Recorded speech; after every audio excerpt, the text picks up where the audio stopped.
Natmoy, Iya. malam ini agak beda sih. Nggak cuman beda karena kita ceritain 6 cerita malam ini. Tapi malam ini kita nggak akan cerita satu tema. Tapi kita bakal bacain cerita-cerita horor dari berbagai pengalaman yang dialamin sama pendengar kita, pendengar Scary Things. Lo sepakat kan? Kalau hari sial tuh nggak ada di kalender. Iya. Ya dalam artian kita nggak bisa tahu, kita juga nggak akan bisa prediksi kapan hari sial itu menimpa kita, ya kan? Heeh. Kayaknya nggak bisa dibilang cuman hari sial sih, tapi bisa dibilang ini sial banget. Karena cerita-cerita yang gue dapetin itu hari sial yang ada hubungannya sama hal-hal mistis.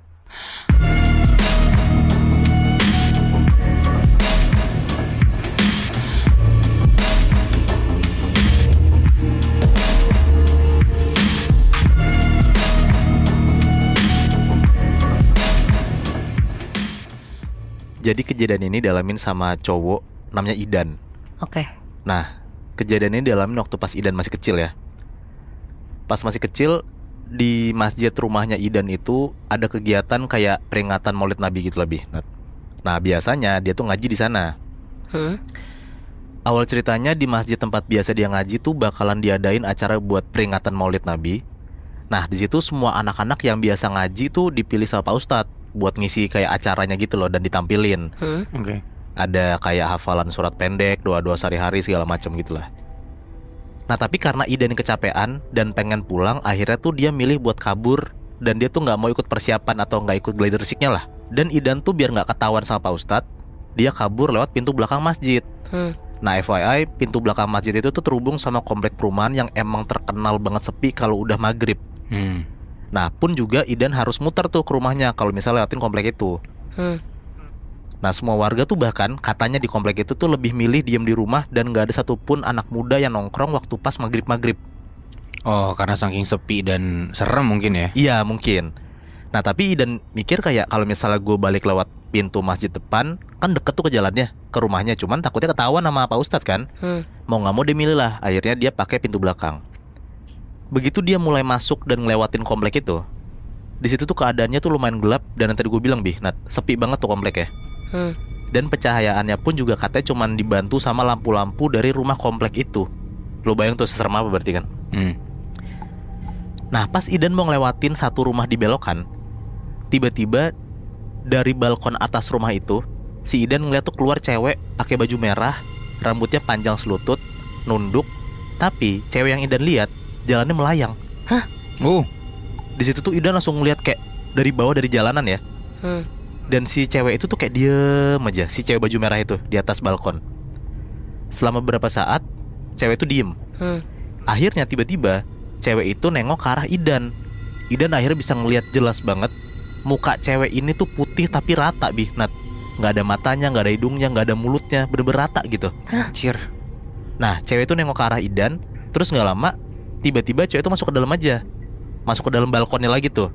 Nah, gak berselang lama, adalah kayak pembantunya di rumah itu keluar dari rumahnya, dari pintu rumah itu buat ngebuang sampah. Di situ Idan langsung tuh nyamperin si mbak-mbak ini yang keluar dari rumah itu buat mastiin kayak cewek yang di atas balkon siapa. Ditanyalah sama Idan. Nah, si mbak itu tuh kelihatan kaget banget sama pertanyaan Idan karena si mbak itu bilang gak ada siapa-siapa deh di rumah, cuman mbak sendiri aja kok di sini, mungkin ada salah lihat. Nah, Idan tuh sadar banget dan yakin berarti yang tadi dia lihat itu setan gitu kan. Langsung lah dia lari pulang ke rumah tuh, dia takut. Terus? Setelah sampai rumah, Idan tuh langsung diem aja karena dia masih kepikiran sama cewek yang baju merah itu siapa gitu. Apalagi tuh mukanya rata gitu. Iya. Karena dia yakin tuh kalau dia tuh bener-bener ngelihat itu tuh setan. Dan dia tuh bisa ngeliat jelas banget untuk pertama kalinya kalau ada sosok cewek kuntilanak baju merah, mukanya tuh rata gitu. Akhirnya tantenya si Idan yang di rumah Idan juga nanya nih ke Idan kayak, kamu kenapa, kok kamu ngelamun gitu. Dikasih minum lah tuh sama tantenya. Akhirnya si Idan ceritain lah semua kejadian yang dialamin sama tantenya dan keluarganya. Di situ tuh mereka merinding dan ada beberapa orang juga yang bilang kayak, makanya kalau ngaji tuh ngaji, jangan kabur gitu. Nasehatin lah. Kebesokan harinya ternyata kejadian mistis itu belum selesai Nat. Di malam hari pas si Idan lagi asik kumpul sama keluarganya, Idan tuh ngerasa pengen banget pipis tapi dia takut ke kamar mandi. Karena pertama nih, selain kejadian yang kemarin yang dia ngelihat sosok cewek mukanya rata, karena juga kamar mandinya Idan itu letaknya di luar rumah, yang posisinya tuh kayak ada berapa meter gitulah di belakang rumahnya Idan. Ya, Parno lah. Iya. Nah, di kanan kiri kamar mandinya Idan itu tuh gelap banget Bi. Nah, cuma diterangin sama lampu bolam kuning yang ada di kamarnya itu doang, kamar mandinya itu doang. Tapi karena Idan tuh udah nggak tahan buat pengen pipis, akhirnya dia beraniin diri lah, yaudah lu gue pipis gitu. Pas Idan lagi jalan kamar mandi, tiba-tiba di depan Idan ada pocong yang turun dari atas dan langsung diam di depannya, mukanya Idan persis. Wah gila. Idan bisa ngeliat mukanya tuh hitam gosong, terus kain covernya tuh kotor dan ada lumuran darahnya gitu. Anjir. Pocong itu tuh lompat-lompat ke arah kanan Idan sampai hilang entah kemana, karena Idan lihat kayak kalangan sama kayu gitu sama papan triplek. Jadi muncul di depan mukanya, terus ya pocong ini pergi aja gitu. Iya, pergi ke kanannya Idan. Anjir. Nah, karena si Idan ini masih nggak percaya sama apa yang dia lihat, dia lari lah tuh, kayak ngikutin arah si pocong itu kemana gitu. Bangsat diikutin. Pas Idan ngikutin Bi, nah ternyata bener, pocong itu masih ada di sana. Dan pocong itu tuh ngebalikin badan, dan akhirnya mereka tuh tatap-tatapan lagi. Pocong itu terus hilang gitu aja. Oh shit. Akhirnya Idan langsung teriak dan nangis, sampai akhirnya semua keluarga denger lah tuh teriakan Idan. Langsung lah disamperin tuh Idan di kamar mandi kan, ditanya lagi kenapa gitu. Diceritain lagi lah sama Idan kalau dia habis lihat pocong. Nah tapi kirain Idan kemarin udah lihat kuntilanak, tadi dia lihat pocong, kirain udah beres nih kejadian horornya. Tapi ternyata belum Bi, Nat. Tengah malam pas Idan lagi tidur, nongol lagi nih kejadian mistisnya. Jadi Idan itu tuh tidur di ruang tengah, di depan dia tuh langsung ada depan sama pintu dapur. Nah Idan tidur sebelahan sama saudaranya Idan. Pas tengah malam Idan tuh kebangun. Pas dia bangun, dia ngeliat ada 3 sosok badannya bersisik gitu. Dari mulai kepala sampai punggung, itu tuh ada 3 sosok. Dan semuanya tuh ada kayak duri-duri panjang di badannya gitu Bi, Nat. Gue gak kebayang ya bentuknya kayak gimana. Yang gue pikir kayak mungkin monster gitu, karena ada duri-durinya dan gede banget gitu kayak monster kan. Sosok itu tuh berdiri diem aja ngeliatin Idan. Dia coba lah tuh teriak-teriak, dia coba bangunin saudara yang lagi tidur. Cuman tuh gak ada yang bangun entah kenapa, pada diem aja gitu. Hening aja tuh rumahnya. Kebesokan harinya pas pagi, akhirnya Idan ceritain lah semua kejadian yang dialamin waktu pas tidur itu sama keluarganya. Idan akhirnya dibawalah ke orang pinter nih sama keluarganya. Karena keluarga mikir kayaknya nih anak ada yang gak beres. Masa 2 hari berturut-turut si Idan ini kayak ngelihat 3 setan gitu kan. Di situ akhirnya si orang pinter ini ngejelasin kalau Idan punya kemampuan lebih dari anak-anak lainnya.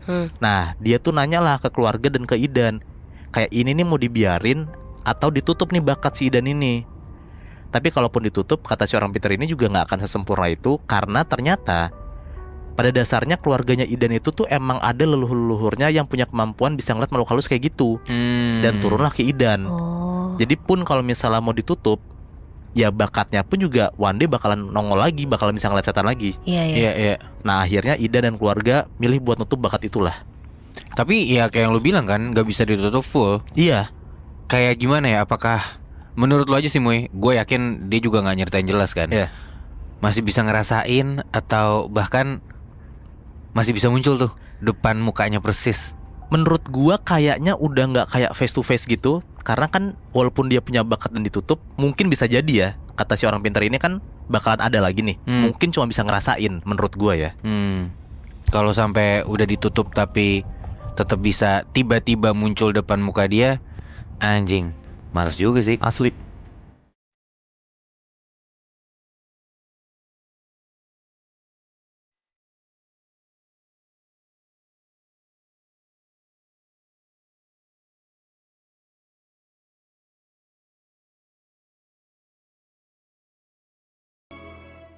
Moibi, Ya. kali ini gue mau ceritain tentang perempuan yang nyoba-nyoba pakai pelet, tapi ujung-ujungnya malah sial ke dirinya dia sendiri.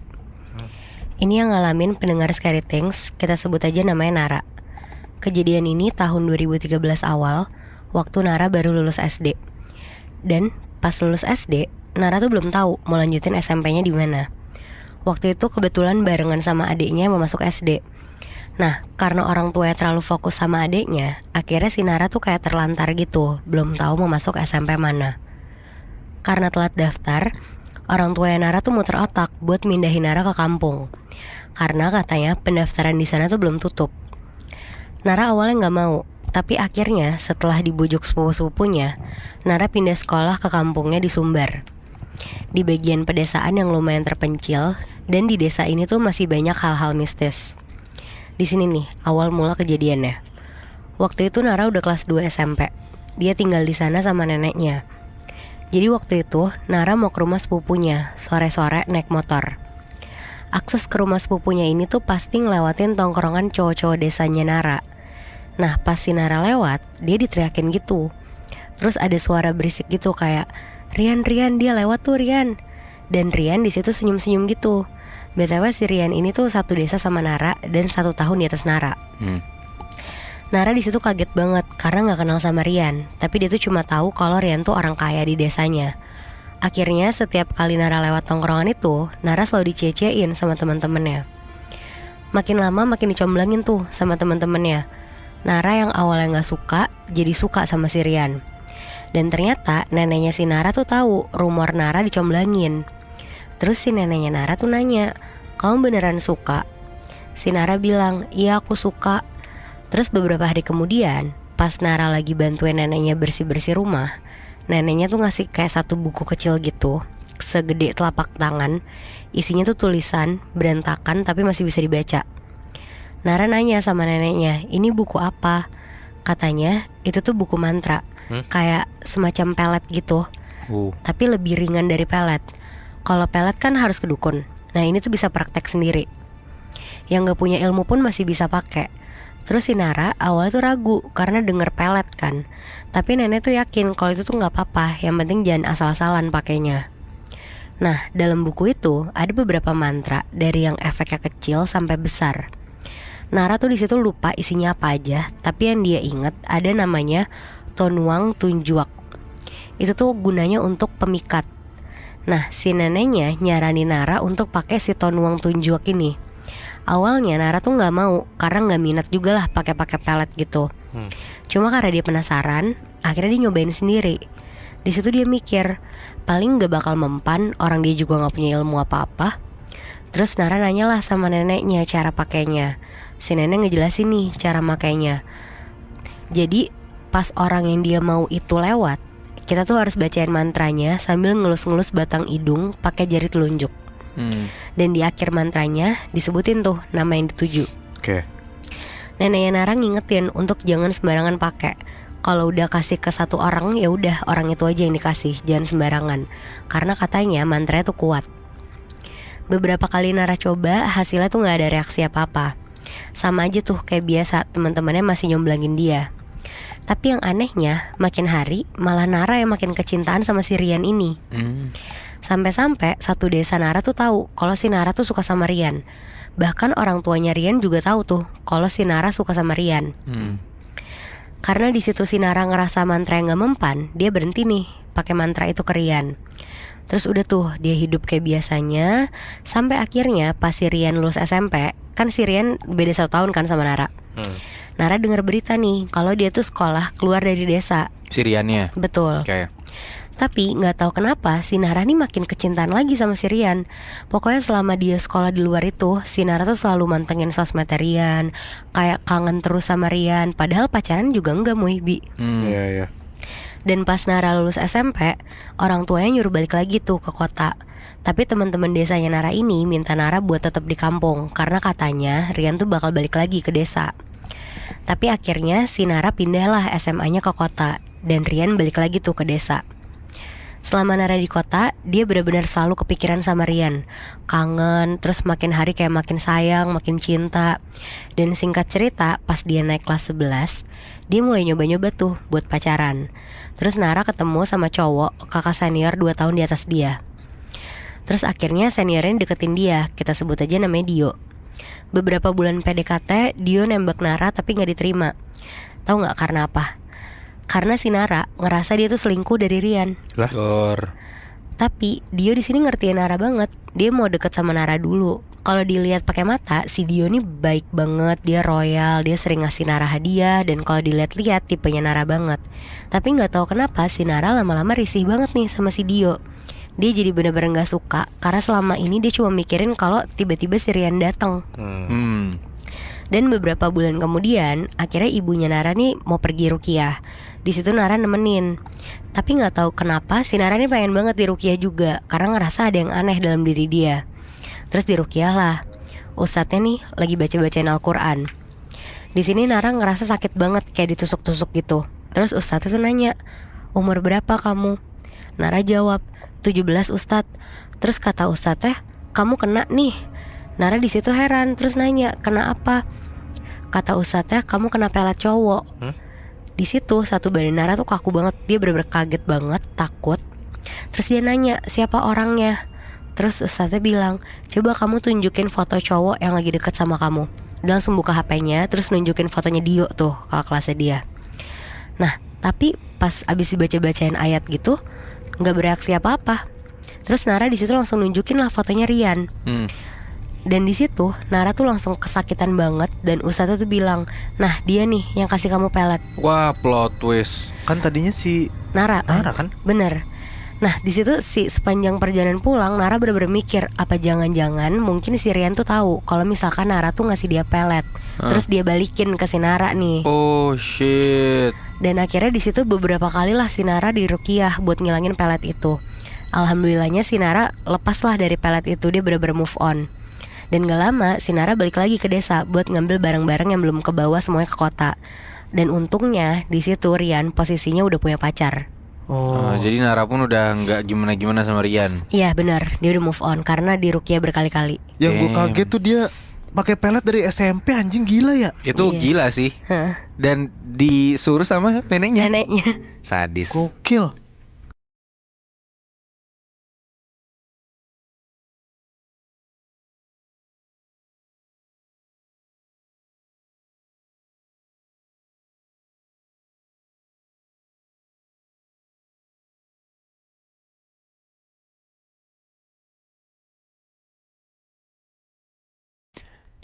Ini cerita dari Fabio. Pengalaman dia ngedaki salah satu gunung di Jawa Timur, yaitu Gunung Semeru. Aduh, Gunung Semeru kan horor ya. Katanya sih gitu ya. Nah, kejadian ini terjadi ketika dia ini udah jadi indigo. Jadi sehari setelah kakeknya Fabio ini meninggal di tahun 2014, entah kenapa dia ngerasa dia bisa ngelihat makhluk halus. Nah, kejadiannya dia ngelihat ataupun ya terkena kondisi mistis ini itu di tahun 2018. Oke. Jadi di tahun 2018 ini salah satu temennya Fabio itu nantang dia buat sholat 5 waktu. Kenapa? Karena katanya kalau misalkan dia sholat 5 waktu, itu dia bisa jadi lebih sensitif sama hal-hal gaib. Diterimalah tantangannya sama si Fabio ini. Sekalian ya dia juga ngedaki Gunung Semeru ini. Ngedaki nih Fabio berlima sama teman-temannya yang salah satunya juga nantang dia itu. Pendakian dimulai dari pos Simaksi namanya, jam 4 sore. Dan setelah pos 2 mereka ngelewatin kayak pohon kelapa yang ngejulang tinggi gitu. Nah di antara banyaknya pohon, ada salah satu pohon yang kelihatan kayak ada yang bergelayutan gitu. Nah karena posisi medan yang berkabut, dia nggak bisa ngelihat dengan jelas. Akhirnya dia pakai headlamp lah, biar dia bisa lihat jelas tuh. Ternyata itu ada monyet gede banget lagi gelantungan dari pohon ke pohon. Ya nggak mistis sih, tapi mereka berlima nih, Fabio sama temen-temennya panik dan langsung lari lah sampai ke pos selanjutnya.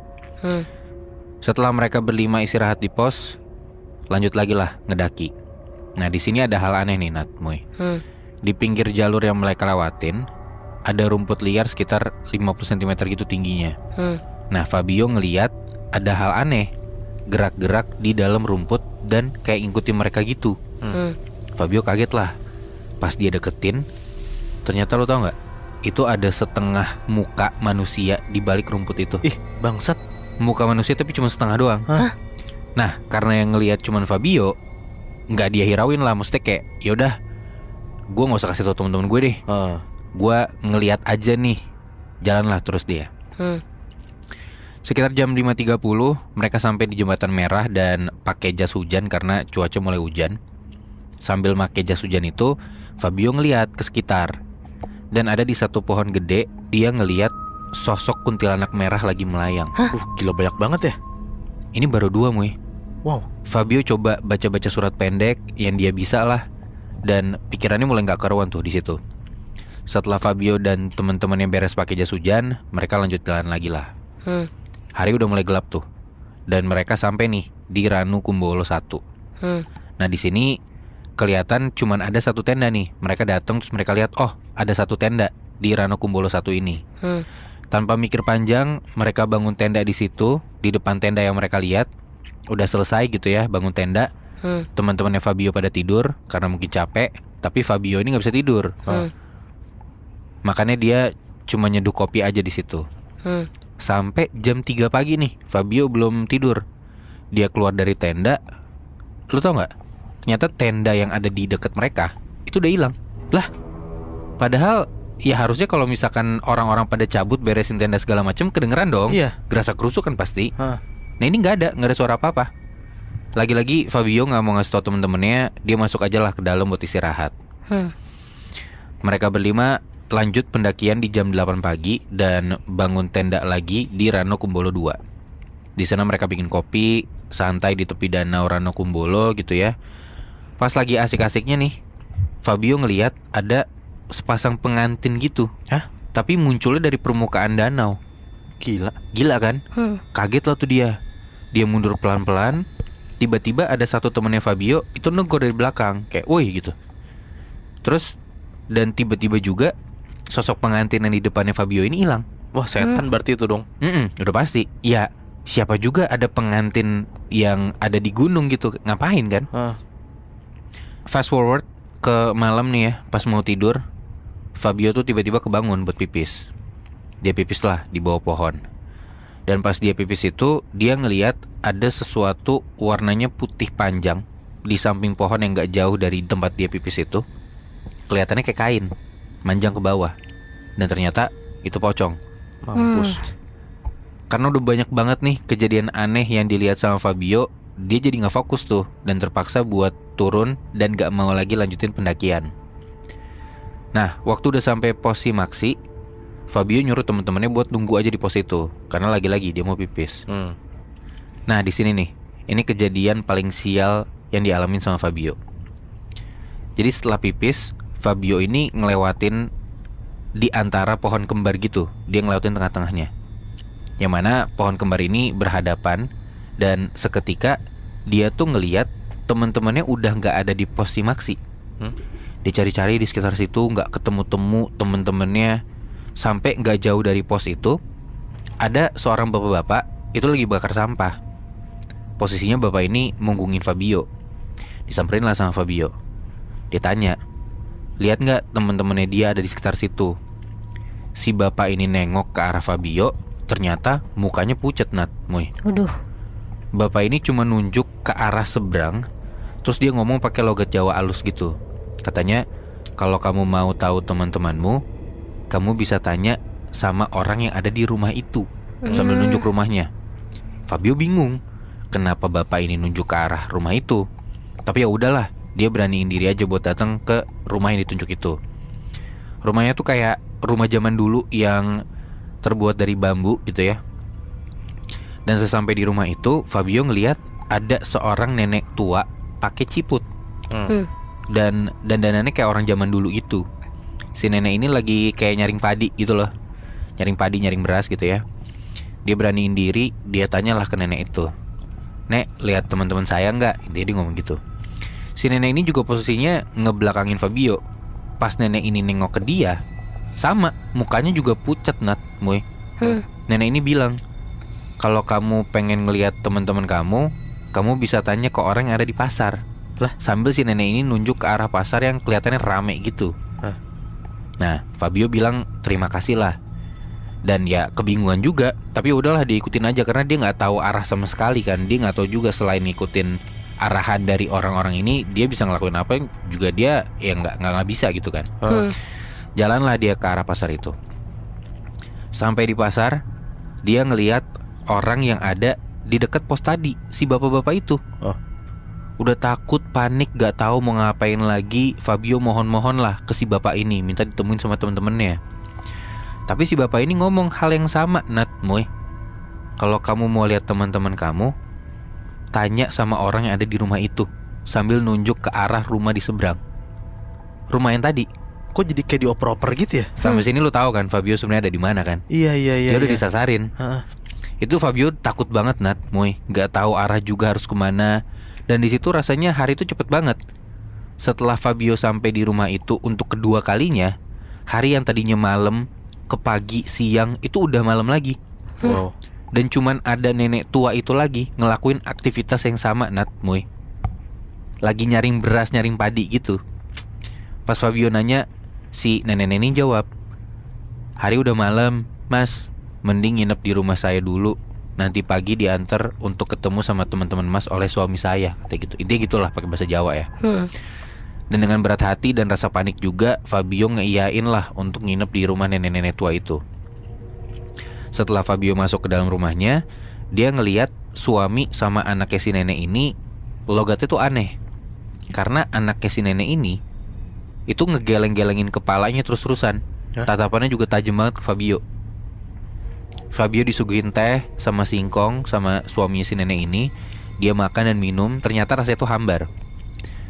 Terus suaminya si nenek ini keluar, dia bawa kopi dan duduk di teras rumah. Disamperin lah sama Fabio, si kakek ini. Fabio udah mohon-mohon dengan bener-bener mohon dengan sangat. Dia minta buat bisa ketemu lagi sama temen-temennya. Dia jelasin niat dia ngedaki gunung tuh gak ada niat buruk. Terus si kakek ini cuman diem sebentar, bilang besok akan diantar. Cuma bilang gitu doang. Oke, Fabio coba tenang lah. Dia istirahat di rumah itu, cuman beralaskan tikar rajut gitu ya. Paginya Fabio bangun. Dan pas bangun, dia ngeliat si kakek ini udah bawa arit. Ya udah diikutin lah sama si Fabio langsung. Dia buru-buru ikutin si kakek ini. Dan ternyata mereka ke pasar. Sampai di pasar pun ternyata suasananya gak kayak kemarin. Kalau kemarin kata Fabio tuh rame banget, kali ini suasananya sepi, benar-benar gak ada orang. Jadi kayak gak mungkin gitu. Maksud gue, kalau misalkan lu nutup pasar pun gak dalam satu malam semua bersih gitu kan. Ini bersih banget. Kakek ini bilang, tunggu aja, nanti ada seseorang yang jemput Fabio, kata gitu. Diain lah sama Fabio. Dia tunggu setengah jam, dan akhirnya ada orang yang datang. Dan lu tahu, orang itu adalah bapak-bapak yang pertama kali temuin sama Fabio yang lagi bakar sampah. Anjing, aneh banget. Gila kan? Terus bapak ini bilang, ayo ikut saya.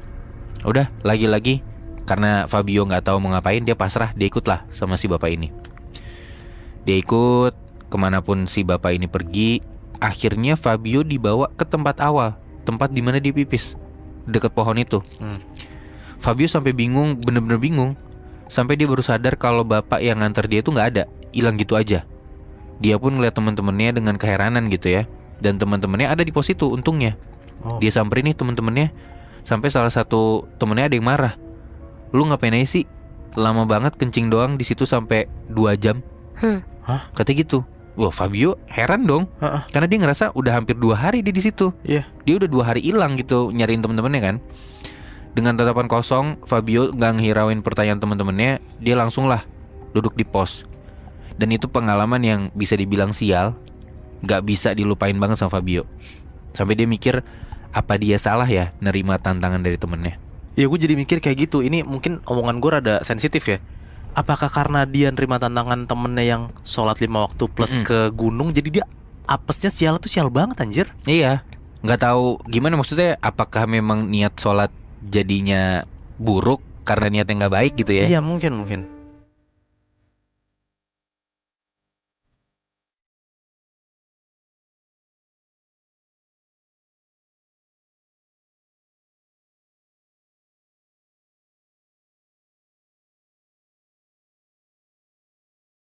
Cerita ini dikirim sama cewek yang minta disamarin namanya jadi Val. Val. Oke. Jadi bulan Desember kemarin, Val sama keluarganya, mama, papa, sama adeknya Val yang cowok namanya Diva, itu liburan ke Tanjung Uban, Kepulauan Riau dari Bandung. Oke. Tapi kata Val, liburan kali ini tuh dia ngerasa kayak nggak nyaman gitu. Nah ini Val tuh rumahnya kan di Bandung. Dia OTW ke Soekarno-Hatta, mau naik pesawat, terus buat ke arah Batam situ tuh. Take off sekitar jam setengah 9 pagi, sampai Batam di jam setengah 12-an. Selama di pesawat kata Val biasa aja, gak ada yang aneh. Sampai di airport Batam pun juga aman-aman aja. Pas naik speedboat ke Tanjung Uban, itu juga aman-aman aja. Cuman Val tuh ngerasa kayak bete dan kayak ngerasa panas gitu. bete panas, ditenangin sama nyokapnya, juga nyokapnya masih sabar lah gitu ngurusin anaknya. Di situ tiba-tiba Val tuh ngerasa kayak pundaknya berat banget Nat. Padahal dia tuh nggak gemblok apa-apa gitu. Cuman ya udahlah, si Val tuh diem aja, nggak ngomong apa-apa ke orang tuanya. Mamanya Val punya 2 sepupu kakak beradik, dan kebetulan di hari itu tuh keluarga Val bakalan nginep di rumah si adeknya itu, yaitu Bu Leyani sama Om Andra panggilannya. Perjalanan dari pelabuhan ke rumah Bu Leyani Om Andra itu lumayan makan waktu lama, sekitar 1 jaman lah baru sampai rumahnya. Pas sampai rumah Bu Leyani, Val itu tidur dulu sampai maghrib, baru tuh dia bangun. Pas bangun si Val, Adra sama Ayla, itu nama sepupunya si Val, dan Diva adiknya si Val ini beres sholat, rencananya mau ke pusat kota tuh mulut pasar malam. Udahlah, mereka berempat abis sholat OTW tuh naik motor. Dan di sepanjang perjalanan si Val itu kaget karena jalanannya tuh kok sepi banget gitu. Kanan kiri hutan, semak-semak, terus banyak ruko terbengkalai gitu. Nah Val tuh ada firasat kayak ini kayak tempatnya gak beres nih gitu. Nah FYI waktu pas umur 4 tahun, mata batinnya Val tuh ditutup. Oke. Tapi yang Val tahu sampai sekarang, si Diva, adiknya Val itu masih bisa ngeliat hal-hal aneh. Dan mamanya Val itu tuh indigo.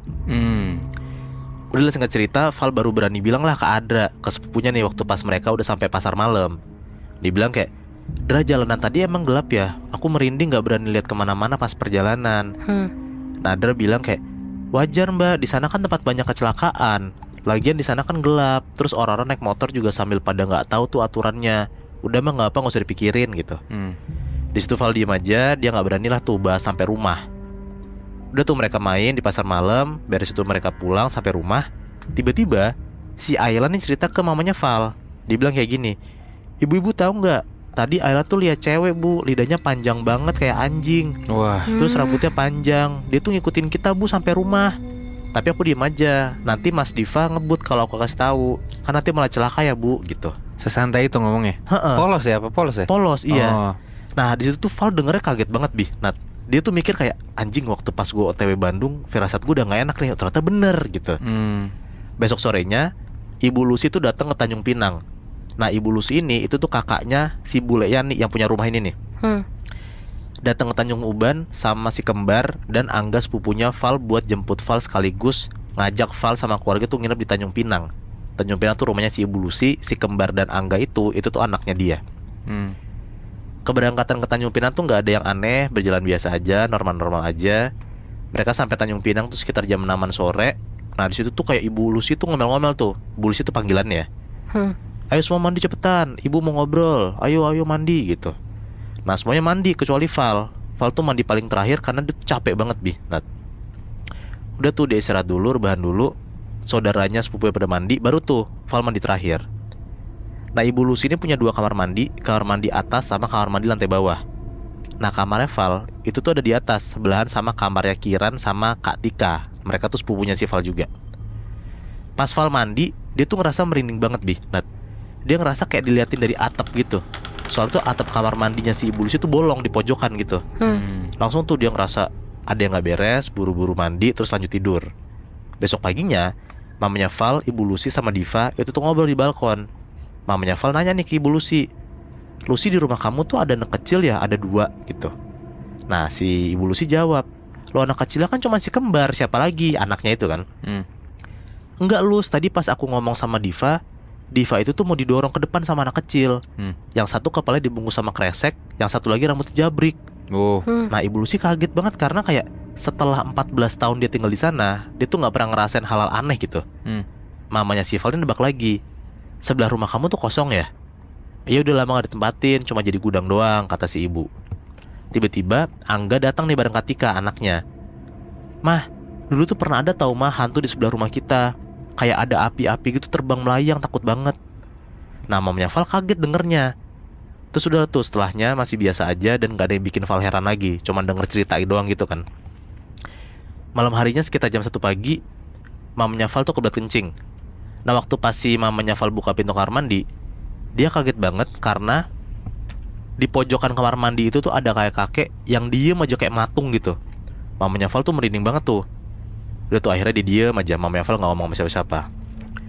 Singkat cerita setelah 3 hari di sana, mamanya Val ngerasa banyak banget hal aneh Nat.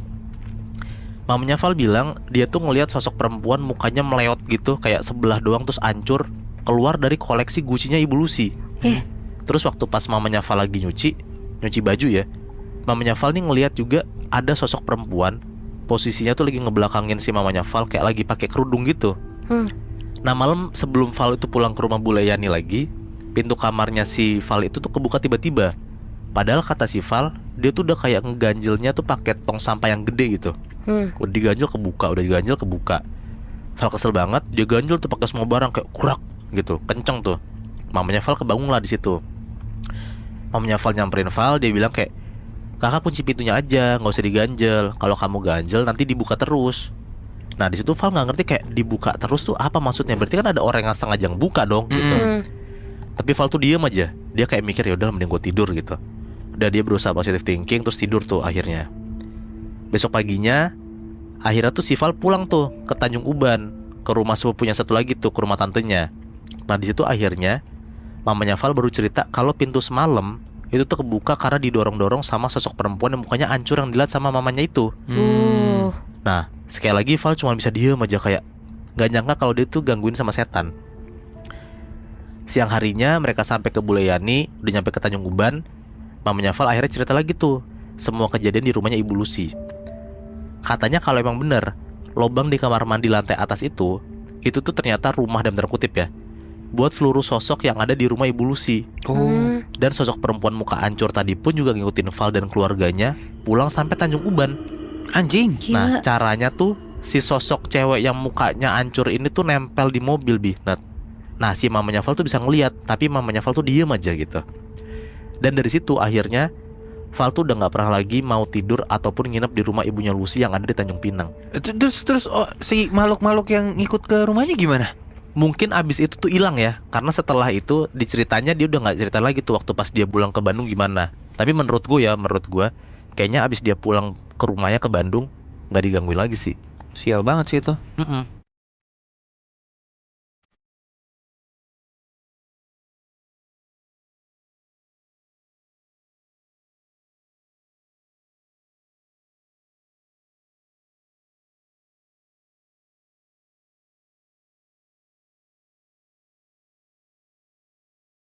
Moibi, Ya. cerita kali ini tuh bakal beda dari biasanya karena ceritanya tuh terjadi di Jepang. Oh. Ada laki-laki namanya Miko. Dia ini pendengar Scary Things juga. Dia adalah pekerja magang yang lagi kerja di Jepang. Udah hampir 3 tahun dia di Jepang semenjak dia keluar dari sekolah tahun 2021. Oke. Miko ke Jepang cuma karena dia tuh pendiam sama males buat komunikasi sama banyak orang. Introvert lah nih orang. 1 tahun dia tuh ada di perusahaan Jepang ini. Miko tuh gak ngerasain ada yang aneh, dan dia nyaman banget lah sama perusahaan ini. Walaupun katanya kalau lagi ke kamar mandi suka ada yang hahaha, tapi kayak cuma suaranya doang yang Miko denger. Tapi wujudnya gak ada gitu. Betul. Oke. Miko yang notabene bodo amat, selagi dia gak nampakin diri, mau sekencang apapun dia nangis atau ngomong, ya bakal dibiarin aja lah sosok-sosok ini. Nah, masuk ke tahun kedua, setelah Miko dipindahin tempat kerja, masih di satu perusahaan juga. Di sini nih Miko mulai ada kejadian mistis. Hari pertama sebenarnya udah mulai diganggu nih, cuma Miko nggak mikir ke sana. Kenapa dia nyadar? Karena gangguan mereka tuh cuma suara-suara doang. Awalnya Miko nggak percaya ngedenger itu, tapi akhirnya dia nyoba nanya ke teman satu lainnya dia, orang Brazil, namanya Fabio. Dia nanya tuh, pokoknya di bahasa Indonesiain tuh kayak, lo denger nggak suara ibu-ibu? Terus dijawab, enggak. Akhirnya si Miko cuma kayak, oh ya udah deh. Ya udahlah, dia nggak peduli selagi mereka nggak nampakin diri, fine aja dia. Nah itu tuh tadi yang gue ceritain kejadiannya pas dia shift siang. Nah sekarang gue ceritain pas shift malam ya. Miko kerja mulai jam 8 malam. Karena di Jepang jam segitu tuh langit nggak terlalu gelap, jadi masih ada sinar dari langit nembus ke jendela, walaupun gak nembus banget. Nah dari jam 8 sampai 9 masih gak begitu aneh tuh. Tapi mulai jam 10 sampai 12 malam, itu tuh jam dimana sosok-sosok ini tuh mulai berisik dan bersuara. Si Miko nih ngedengar ada suara ibu-ibu yang ngomong pakai bahasa Jepang, yang kalau diartiin tuh anakku. Nah si Miko yang ngedenger itu tuh nyoba fokus dengerin nih, apa bener ada ibu-ibu tuh ngomong kayak gitu. Tapi suaranya tuh cuma 1 kali. Terus akhirnya si Miko fokus kerja lagi. Pas jam 12 tepat, biasanya yang mesen makan malam tuh harus ke tempat makan yang ada di lantai 2. Oke. Nah karena si Miko juga mesen, akhirnya dia pergilah ke lantai 2. Di sana Miko nih ngeliat yang makan tuh ada sekitar 12 orang. Tapi pas dia lagi manasin bagian bekal makanannya, dia nengok nih ke belakang. Tiba-tiba tinggal 8 orang. Di situ dia kayak kaget sendiri karena mikir, oh mungkin orang pada makan cepat kali ya, karena katanya orang Jepang kan kalau makan cepat. Nah selama makan ada satu kejadian yang bikin dia tuh merinding. Jadi kan tempat makan itu lurusannya tuh lorong menuju ke toilet. Nah pas si Miko lagi makan, gak tahu kenapa matanya dia tuh ngelirik ke lorong sana. Dan dia tuh ngeliat kayak ada perempuan, ibu-ibu lagi nuntun anaknya. Di situ Miko yang lagi makan langsung lanjut makan, dan dalam hatinya dia tuh kayak, aduh semoga aja nggak nampakin wajah, karena dia yakin banget itu adalah sosok. Udah nih, si Miko udah selesai makan, dia nyimpen ke tempatnya. Terus dia iseng ngecek daftar kertas yang makan malam ini. Oke. Dan tadi kan Miko bilang ada 12 orang kan yang makan. Ya. Tapi ternyata di list kertas tuh cuma ada 9 orang. Udah termasuk si Miko. Oke. Berarti yang dia lihat 3 orang lainnya tadi tuh bukan orang kan? Iya. Di situ Miko merinding banget. Tapi dia berusaha nanya nih ke temennya orang Vietnam, namanya Chung.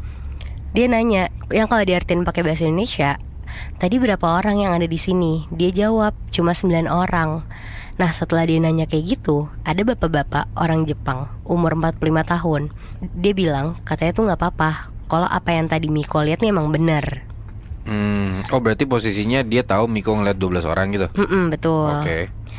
Abis itu si Miko di situ cuma ngangguk-ngangguk doang tuh, dan dia balik lagi lah ke bawah buat istirahat. Besokannya pas si Miko masuk kerja aman-aman aja. Bahkan suara tuh cuma kayak selingan kayak biasa aja lah. Tapi besokannya lagi si Miko nih ngerasa emang dia udah benar-benar berangkat kerja. Dia ikut rembukan malam sekitar 15 menit. Dan di situ anehnya semuanya tuh nggak ada yang ngelihat Miko dan nggak ada yang nyapa Miko. Jadi biasanya orang-orang Jepang tuh kalau misalkan mereka ketemu pasti mereka akan sapa-sapaan. Oke. Nah di sini Miko benar-benar nggak disapa sama sekali. Di situ Miko akhirnya sadar diri kalau orang-orang tuh nggak ada yang nyapa dia. Tapi pas dia lagi kerja nggak tahu kenapa tiba-tiba tuh ada mandor bilang ke dia kalau kerja malam ini tuh untuk ngecek barang belakang.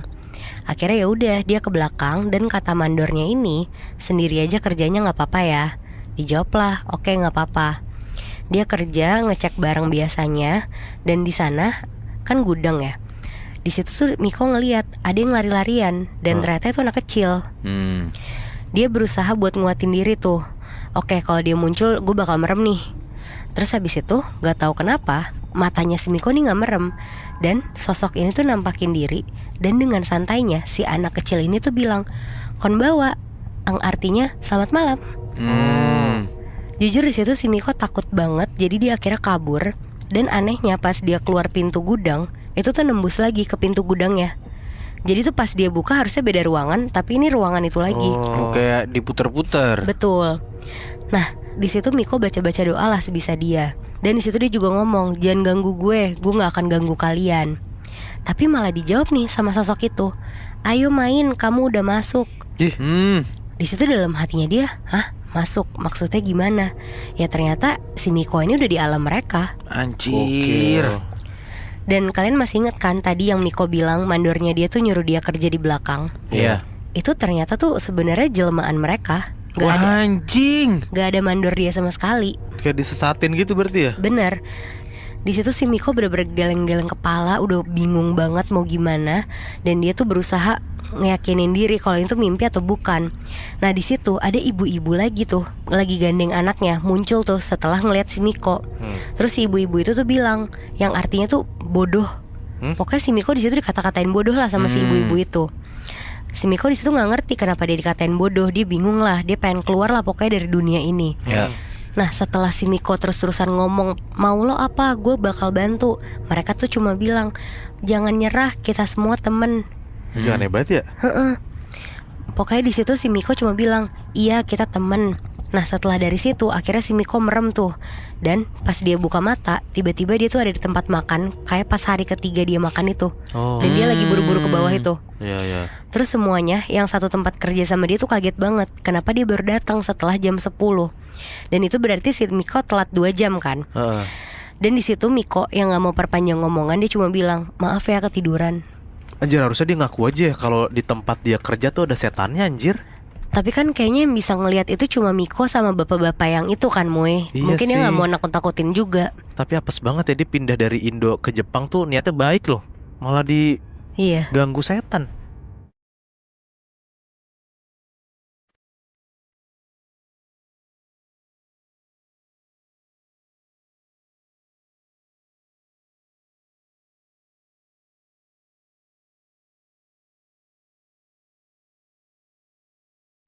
Ini pengalaman sial seorang cewek waktu dia PKL di salah satu department store yang gede banget dan terkenal banget di zaman itu.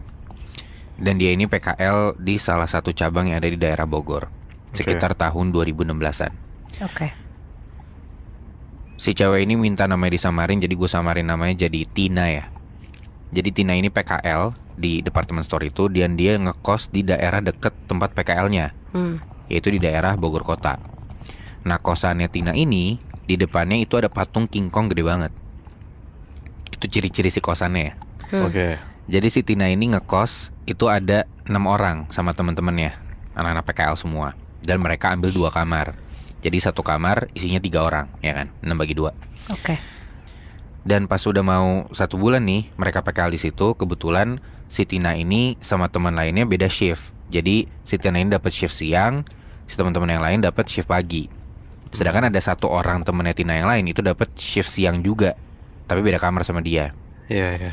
Nah, di kosannya si Tina ini ada 2 kamar mandi, ada dapur juga, dan ada area nyuci, dan juga area jemur pakaian gitu ya. Nah, posisi kamarnya si Tina ini dapat yang pojok yang jendelanya kena ke area jemuran itu. Nah, tadi kan gue bilang si teman-temannya Tina ini pada masuk pagi, tapi ada Tina dan 1 temennya yang shift siang kan, tapi beda kamar.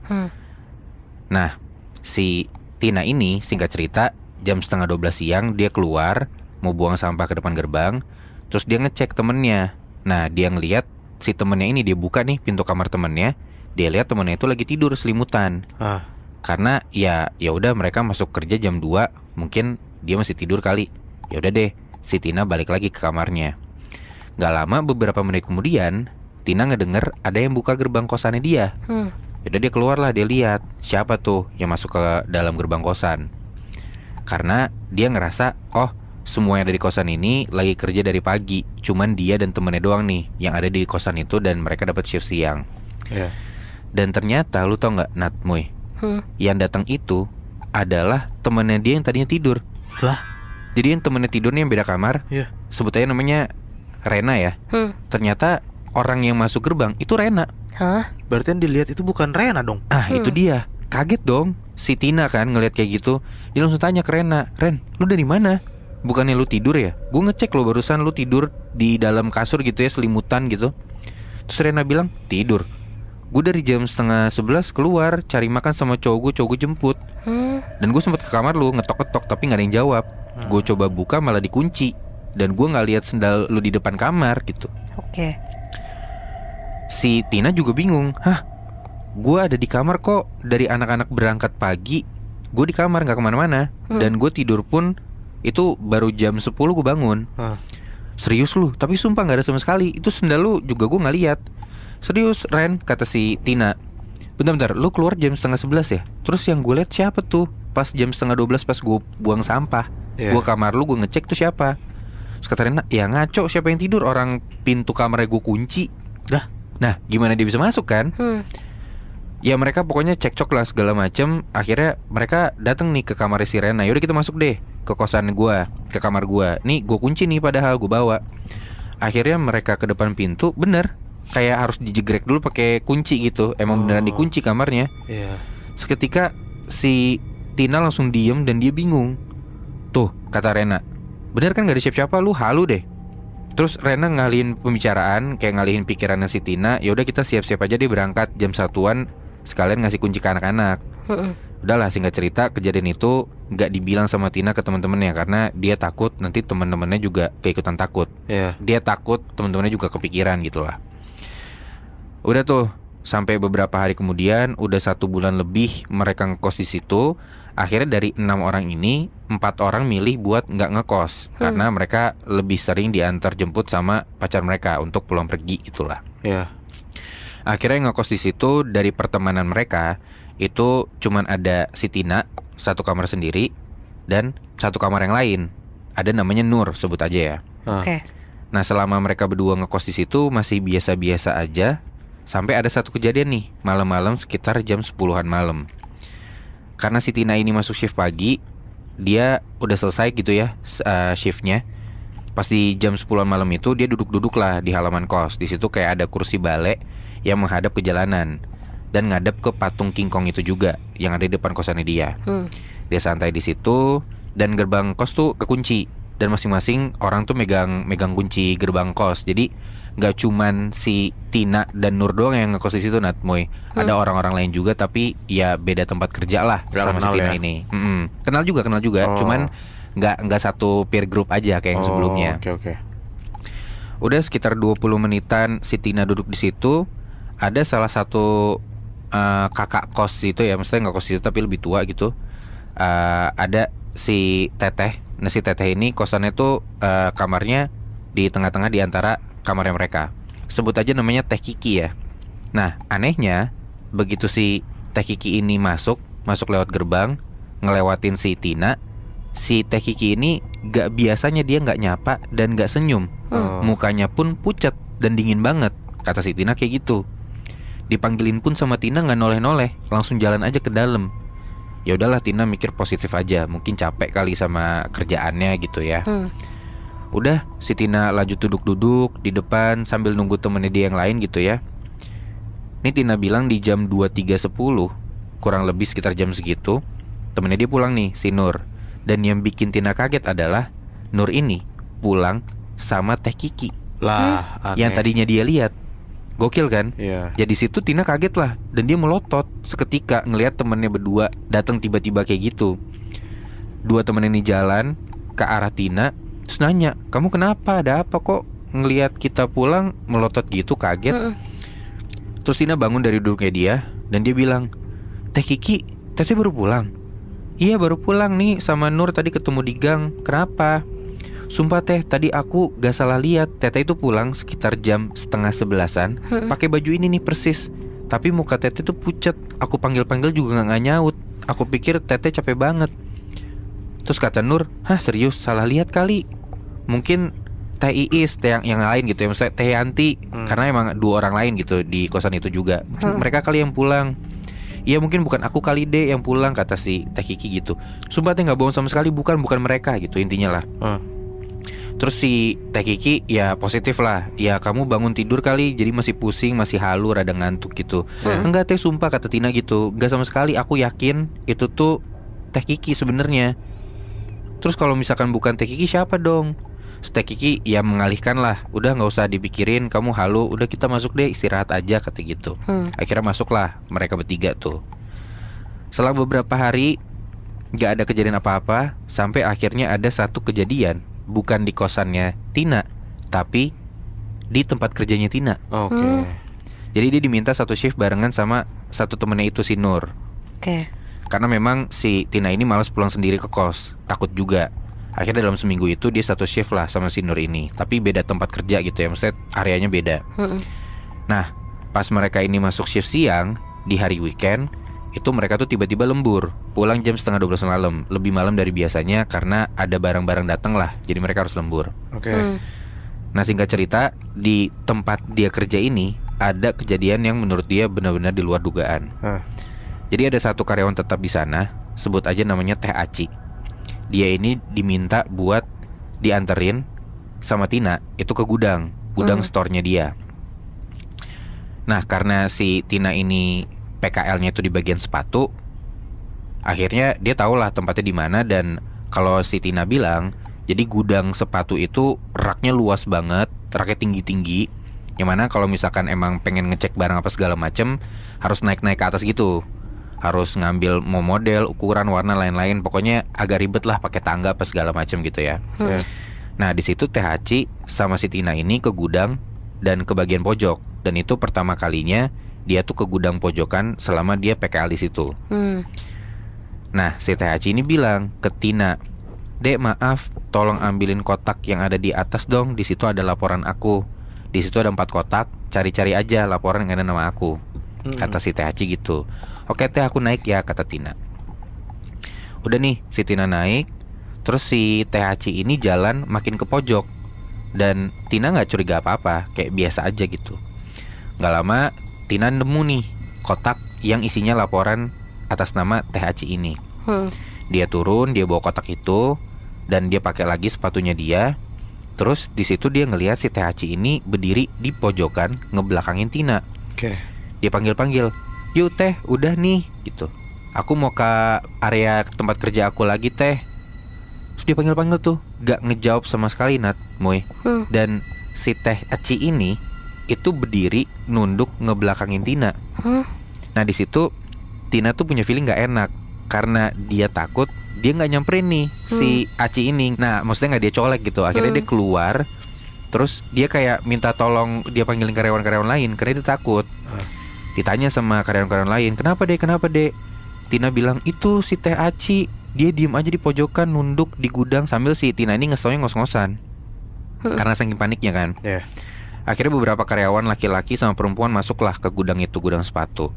Dan si Tina juga disuruh ikut karena gudangnya luas, jadi kayak ya dikasih tahu ya di bagian mananya gitu. Masuklah mereka tuh rame-rame. Tiba-tiba di tempat yang tadi Tina lihat Teh Aci di situ nggak ada.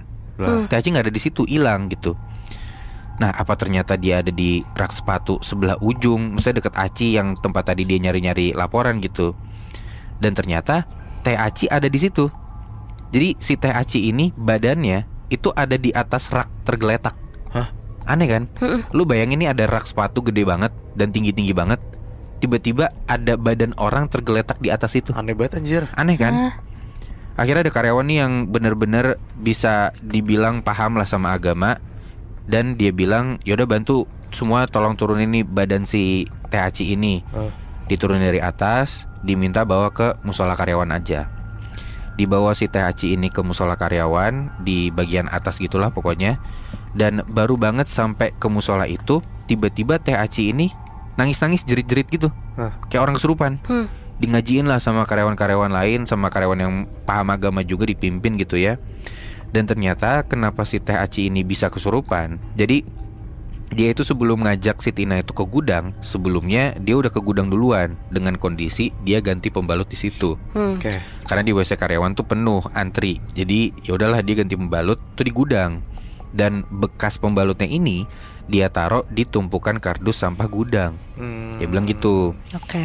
Udahlah setelah selesai kejadian itu, Tina pulang ke kos karena emang udah jadwalnya pulang.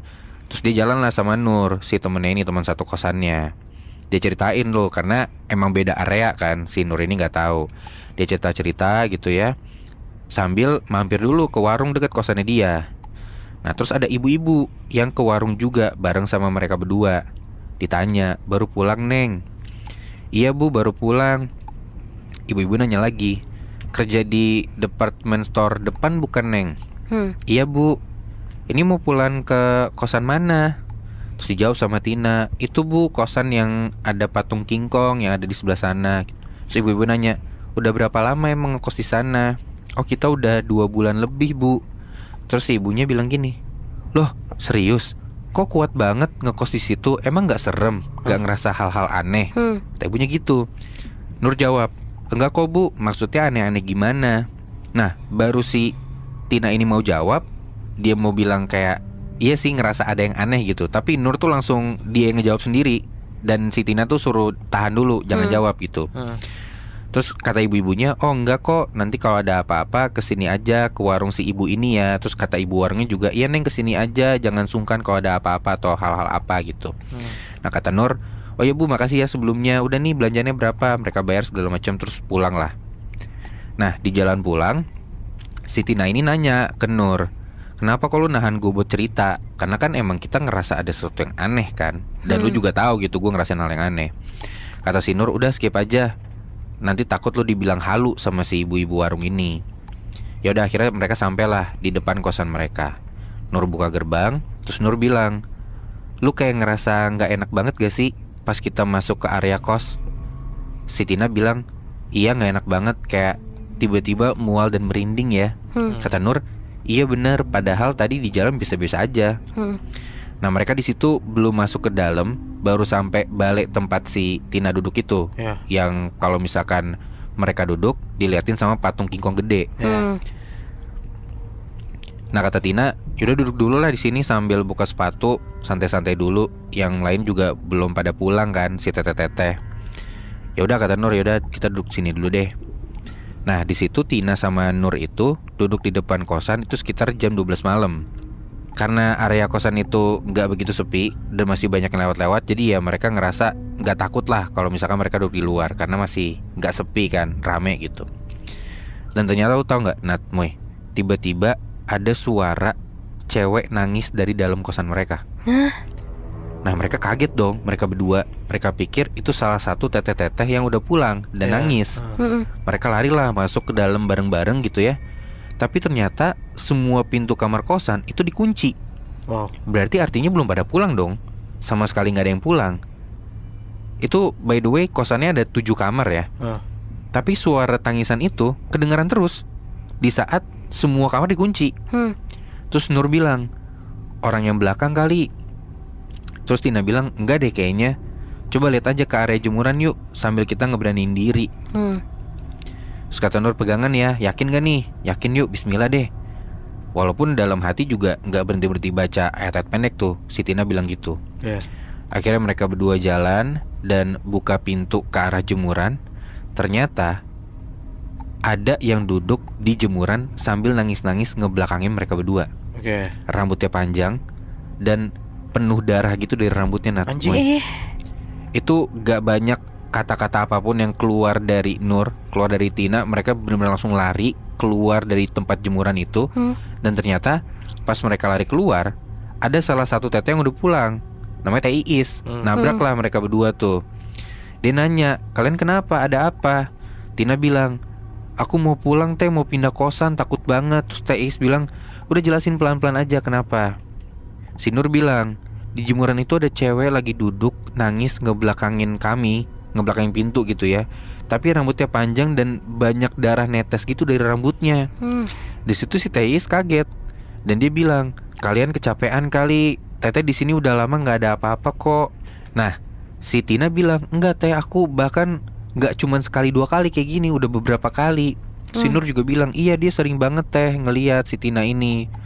Padahal awalnya juga Nur gak percaya, tapi ya Nur sekarang ngeliat sendiri nih. Terus kata Teh Iis, udah masuk-masuk, gak ada apa-apa, kalian halu gitu. Nah si Tina sama Nur ini bilang, teh gak bisa, aku mau keluar dari kosan ini. Dan si Nur ini langsung narik tangannya si Tina. Mereka jalan dan mereka ingat kata-kata si ibu-ibu warung. Yang tadinya kata si ibu warung, kalau misalkan ada apa-apa datang aja. Dan ternyata warungnya juga 24 jam buka, Nat, Moy. Akhirnya mereka berdua ke situlah, mereka ceritain semuanya apa yang mereka lihat malam itu ke ibu-ibu itu. Sampai mereka berdua tuh masih pakai baju kerja, masih pakai tas kerja, ya belum sempat ngapa-ngapain juga kan. Terus ibu-ibu itu bilang kalau kosan yang ditempatin sama si Nur dan Tina ini, itu dulu ada yang bunuh diri di situ. Cewek, dan bunuh dirinya itu di dekat kamar mandi yang kanan. Dan sampai sekarang pun kadang suka masih ditampakin duduk di patung King Kong itu. Kata si ibu warung gitu. Dan kenapa yang lama-lama ngekos itu gak pernah bilang apa-apa dan tenang-tenang aja sama anak-anak PKL yang ngekos di sana juga, karena itu tuh suruhan yang punya kos, biar kamar di kosan itu gak pernah kosong. Dan gak ada ruangan kosong di situ yang diisi sama si cewek yang bunuh diri itu. Jadi ini yang agak-agak gila sih. Yang punya kosan itu bilang, untuk kalian nih 3 orang, itu namanya Teh Yanti, Teh Iis, sama Teh Kiki. Mereka itu digratisin tinggal di sana biar kosannya itu gak kosong. Biar keisi penuh terus. Oh iya iya. Gila. Aduh, bingung juga ya kalau misalkan masalahnya tuh udah bunuh diri kayak gitu, apalagi sering ngegentayangin. Ya dilema juga sih, maksudnya kalau gue membayangkan jadi pemiliknya juga agak-agak bingung. Udah angker, nggak tahu mesti gimana, tapi di sisi lain ya mungkin butuh duit. Cuman nyebelin sih kalau kita jadi pihak yang ngekos di sana ya. Apes banget sih Tinabi ya. Kayak dia tuh kan pengen PKL doang kan, tapi digangguin sama makhluk-makhluk di sana gitu. Bener kata lo di awal Bi, yang lo bilang hari apes itu kan gak ada di kalender gitu. Iya. Contohnya 6 cerita yang kita ceritain sekarang ini. Nah gue penasaran, buat lu semua pernah nggak ngalamin cerita apes tapi yang berbau dengan horor ya?